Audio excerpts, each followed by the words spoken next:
பக்தி கவசம் சேனல் நேயர்களுக்கு என் அன்பான வணக்கம். நான் உங்கள் ஏஎல்பி மற்றும் பாரம்பரிய ஜோதிடர் மோனிகா ராஜ்கமல். இன்றைக்கி இந்த வீடியோ பதிவில் ஒரு ஜாதக ஆய்வை தான் கொண்டு வந்திருக்கேன். ஸோ இந்த ஜாதகர் பார்த்திங்கன்னா 4 மாதங்களுக்கு முன்னாடி என்கிட்ட ஜாதகம் பார்ப்பதற்காக வந்திருந்தார். ஸோ இவருடைய ஜாதகத்தில் என்ன கேள்வியாக இருந்துச்சுன்னு பார்த்தோன்னா, வெளிநாட்டு வேலை வாய்ப்பு கிடைக்குமா, வெளிநாடு செல்லலாமா, எப்படி இருக்கும்? ஸோ இதுதான் அவருடைய கேள்விகளாக இருந்தது. ஸோ அவருடைய ஜாதகத்தை நான் அட்சய லக்ன பத்ததி முறையில் தான் கணித்து பலன்கள் அப்படிங்கிறத அவர்கிட்ட சொன்னேன். அவர் ரொம்பவே மகிழ்ச்சி அடைந்தார். ஸோ அவருடைய ஜாதக கணிப்புகளை இப்போ நம்ம பார்க்கலாம். ஸோ அந்த ஜாதகருடைய வயது முதல்ல பார்ப்போம். ஸோ அந்த ஜாதகருக்கு 37 வயது முடிந்து 38 வயது நடந்துட்டுருக்கு. ஸோ பிறப்பு லக்னம் அப்படின்னு எடுத்தோன்னா அவர் மிதுன லக்னத்தில் பிறந்திருக்காரு. ஸோ அதே போல் ராசி நட்சத்திரம் அப்படின்னு பார்த்தோன்னா இந்த ஜாதகருடைய ஜனனகால ராசியானது மீன ராசியில் பிறந்திருக்காரு. ஸோ ஜனனகால நேரப்படி இவருடைய பிறப்பு நட்சத்திரம் அப்படின்னு பார்த்தோன்னா உத்திரட்டாதி நட்சத்திரத்தில் தான் பிறந்திருக்காரு. ஜாதகருக்கு நான் பார்த்த பொழுது அந்த கட்டங்களினுடைய அமைப்பு எப்படி இருந்தது அப்படிங்கிறத பற்றி தான் இந்த பதிவில் நான் பதிவிட்டுருக்கேன். இப்பொழுது இவருடைய ஏஎல்பி லக்னமானது போயிட்டுருக்கிறது, கன்னியா லக்னம் போயிட்டுருக்கு. இந்த கன்னியா லக்னம் 2015 மே மாதம் ஆரம்பித்தது, 2025 மே வரைக்குமே இருக்குது. ஜாதகருடைய ஜனனகால லக்னமும் சரி நட்சத்திரமும் சரி அதை வைத்து தான் இந்த ஏஎல்பியோட லக்னம் அப்படிங்கிறது கணித்து 10 வருடத்துக்கு ஒரு முறை அப்படிங்கிறது வளர்ந்து கொண்டே வந்திருக்கு. சரி, இப்போது இந்த ஜாதகருடைய ராசி கட்டத்தை பார்ப்போம்.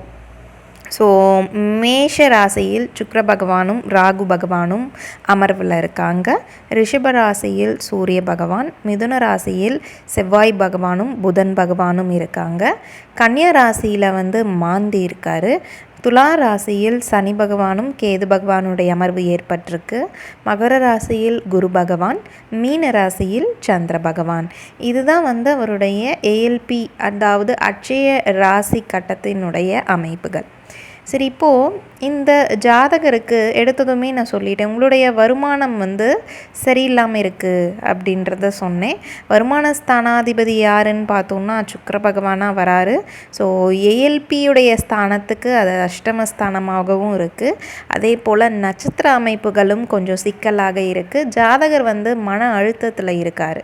ஸோ ஜாதகருக்கு ஒரு எதனால் மன அழுத்தம் அப்படின்னு பார்த்திங்கன்னா, ஒரு நல்ல வேலை வெளிநாட்டு சம்மந்தப்பட்டதில் அமையணும் அப்படிங்கிறதுக்காக ஒரு மன அழுத்தம் அப்படிங்கிறதுல இருக்கீங்க அப்படின்னு சொல்லியிருந்தேன்.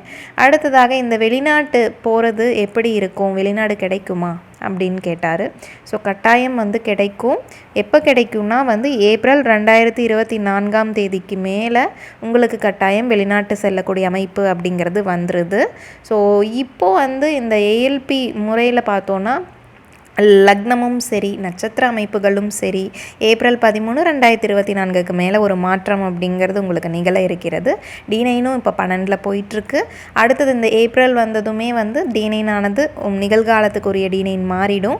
ஸோ அந்த டைமில் உங்களுக்கு வெளிநாட்டு வாய்ப்புகள் நிச்சயமாக கிட்டும். நீங்கள் வெளிநாட்டுக்கு போகிறதுக்கு முன்னாடி டாக்குமெண்ட் ரிலேட்டடில் ப்ராப்ளம் வரலாம். ஸோ பேப்பர் டாக்குமெண்ட்ஸ் அதெல்லாம் ஒன்றுக்கு 2 முறை நீங்கள் கொஞ்சம் செக் பண்ணிக்கோங்க. அதே போல் பண விரயங்களும் ஆகக்கூடும். சேர்த்து வைத்த பணம், அதாவது பாக்கியமாக நீங்கள் சேர்த்து வைத்த பணம் விரயமாகறதுக்கு வாய்ப்புகள் இருக்குது வெளிநாட்டுக்கு போகிறதுக்காக. ஸோ அதுவுமே கொஞ்சம் பார்த்து பண்ணிக்கோங்க. எல்லாமே ரெடி பண்ணி வச்சுட்டு நீங்கள் கிளம்பும் பொழுது அங்கே ஒரு நல்ல ஒரு சௌகரியமான ஒரு வாழ்க்கை, நல்ல ஒரு வருமானமும் சரி, இது எல்லாமே உங்களுக்கு வெளிநாட்டு வாழ்க்கை அப்படிங்கிறது அமைச்சு கொடுத்துரும் அப்படிங்கிற விஷயத்தை அவர்கிட்ட சொன்னேன். அவரும் சரிங்கம்மா, நீங்கள் சொன்ன மாதிரி நான் டாக்குமெண்ட் பேப்பர் எல்லா ரிலேட்டட்லேயும் நான் செக் பண்ணிக்கிறேன் ஒன்ஸ் அங்கே போகிறதுக்கு முன்னாடி அப்படின்னு சொல்லியிருந்தார். அடுத்து ஏதாவது வழிபாடு சொல்லுங்கள் அப்படின்னு கேட்டிருந்தார். கரண்ட்டாக போயிட்டுருக்கிற நட்சத்திர அமைப்புகளும் சரி லக்னம் பேஸ் பண்ணி அவருக்கு நடராஜர் வழிபாடு மிக சிறந்த வழிபாடாக இருக்கும். ஸோ நடராஜரை வழிபாடு செய்யுங்க அப்படின்னு சொல்லியிருந்தேன். அவர் மிக்க மகிழ்ச்சி, நான் அதே போல் செய்கிறேன் அப்படின்னு சொல்லியிருந்தார். ஸோ இந்த மாதிரி ஏஎல்பி முறையில் துல்லியமாக வெளிநாட்டுக்கு போனால் அவங்களுடைய வாழ்க்கை சிறப்பாக இருக்குமா அல்லது கஷ்டமாக இருக்குமா வருமானம் நல்லா வருமா, அதற்கு இங்கேருந்து கிளம்பும்போது ஏதாவது ப்ராப்ளம் வருமா டாக்குமெண்ட் ரிலேட்டடில்.